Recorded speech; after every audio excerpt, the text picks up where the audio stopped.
KHOU is your dedicated education station, and today we focus on Humble ISD. Now, Humble is the latest district to adjust its COVID-19 standards. It will now allow campuses that typically closed because of rising case numbers to remain open. Some say, what's the point of having those measures in place if they're just going to change them? Jason Miles has a closer look. This Humble ISD school and all others would be closed today if the district still used original COVID-19 standards because the number of active cases among students and staff recently reached a benchmark district-wide. But the superintendent got permission from the board to make adjustments, and as a result, campuses remain open. They gaslighted parents and they changed the metric system. We first met Humble ISD parent Larissa Powell last summer,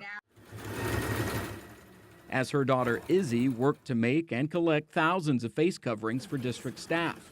2 of Powell's 6 children attend in-person classes, where she says she wants to keep them, but not at the expense of their health or that of others. I want them to have district leaders that back the decisions that they make and that they don't press the delete button once they have to follow those decisions that they made. The district says things have evolved since the original COVID matrix, rubric, or plan was developed. COVID matrix was developed 4 months ago and represented our best thinking at the time. Chief Communications Officer Jamie Mount says more is now known about the virus, the lack of classroom spread, the needs of local hospitals, plus student success, and that information presented on this dashboard will be taken in greater context. We are continuing to publish the matrix because we believe that it's important for people to have access to the information, but we are no longer using the matrix to derive closure decisions. Those decisions will be made on more of a campus-by-campus basis,